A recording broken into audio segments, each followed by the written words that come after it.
Speaking of Dubai, I just met with the government delegation here. I've met with, delegations from all over the Middle East. A growing part of our events or participation of entrepreneurs and investors and governments from all across the Middle East and Africa. Our ambition is to make Web Summit even more global than it is. It is dominated by European and North American participation. Participation from Brazil since we announced Web Summit in Rio has grown significantly. It's the biggest growth market for us for Web Summit in Lisbon, with more than 2,000 extra kind of Brazilians here than ever before, and a huge jump in the number of startups participating.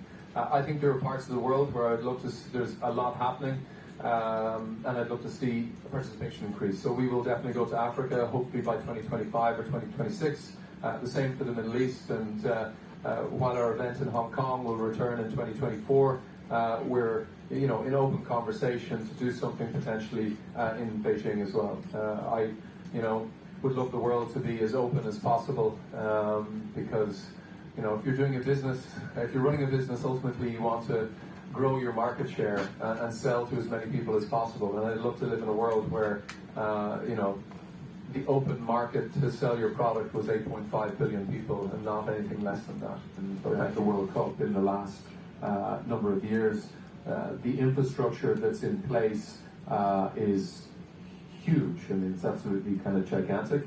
The interest we've seen in Rio already from around the world, is massive. I would like to hope it becomes a very important regional event for us.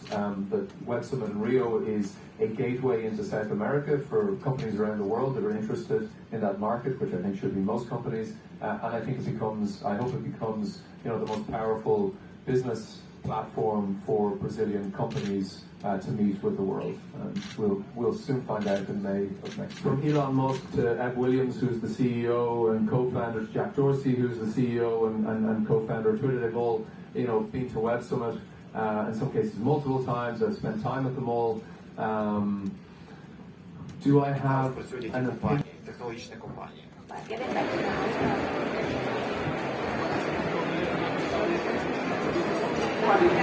You're talking about issues of race, issues of racism. It's in fact a global issue. It's not an African issue.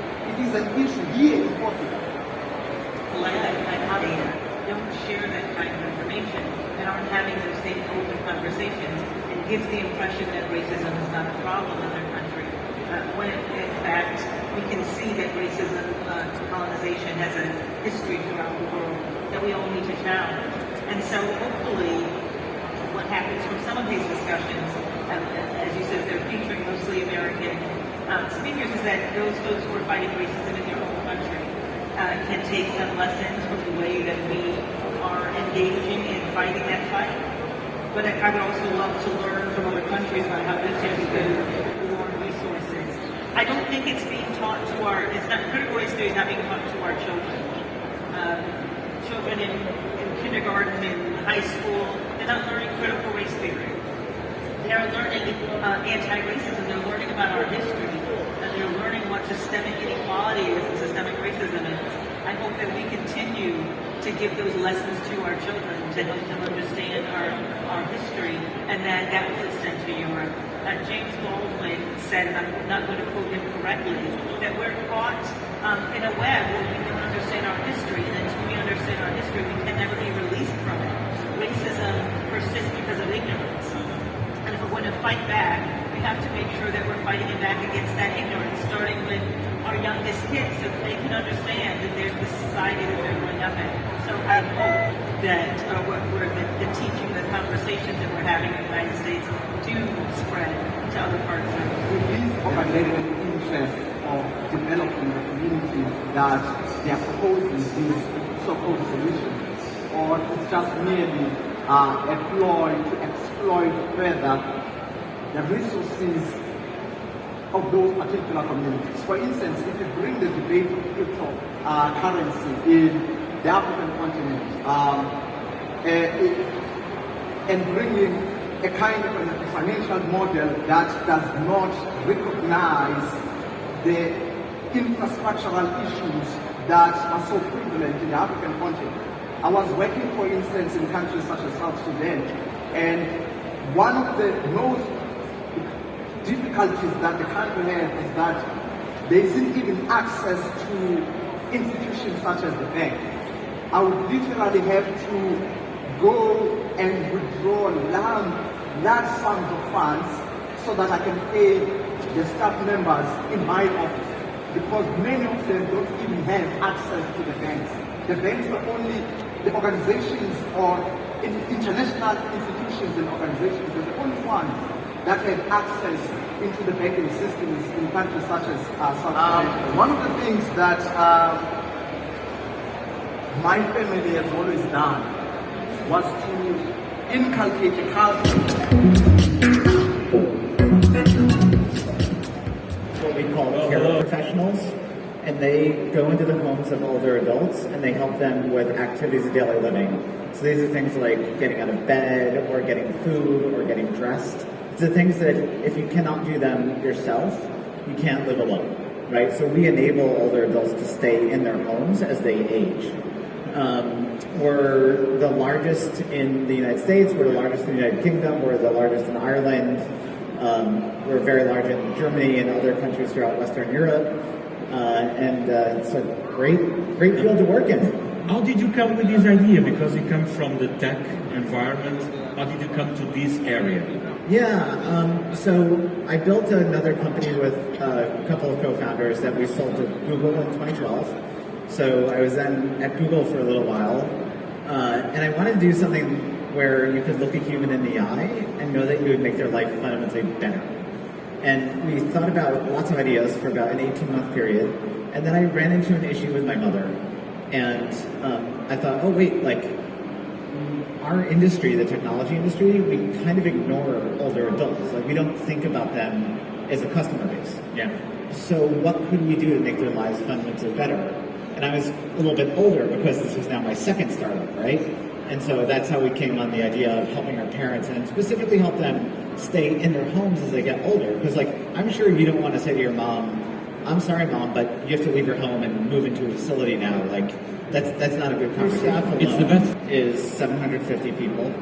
And then we have two different networks that we run. One which is centrally run by our technology stack. That probably employs another 4,000 or 5,000 caregivers.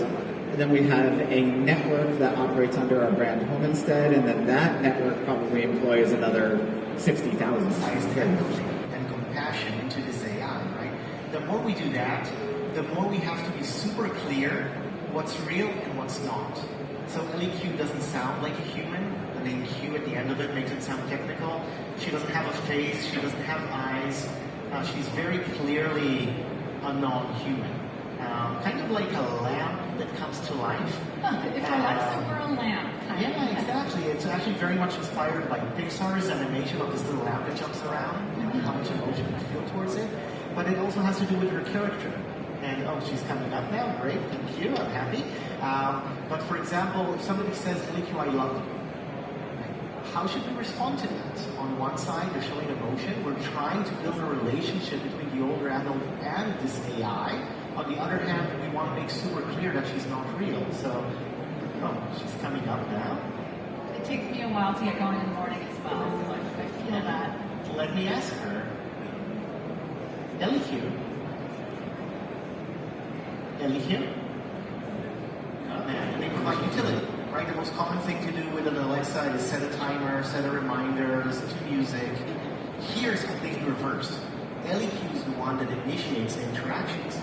She is goal-based and she's proactive, so she is deciding when to approach an individual. She's also very contextual, so she remembers the previous conversations and puts them in context. About 40% of our customers, all of them older adults, most of them in their 80s, 90s, and late 70s, about 40% of them have an Alexa and have an LEQ. And what they tell us is, Alexa is great for listening to music and for reminders. LEQ is their roommate, their friend. They use her 20 times a day, and they share their life with her. In fact, maybe she's up and running now. Let me see.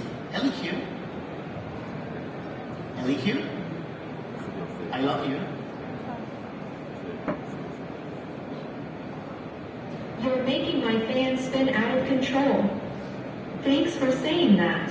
Right? So that's an example before of every opportunity to re-emphasize the fact that she's not real, but that doesn't mean you can't have a strong relationship with her. Do you want me to show you like the first interaction of a day usually with a person? Sure, but let me first ask a question. Yeah. Sure. Good morning. Good looking. I mean, Oh, she's being proactive now. she's being charming. Today is Friday, November 4th. Yes, it is. Ellie Q, are you funny? Can you tell a There are only joke?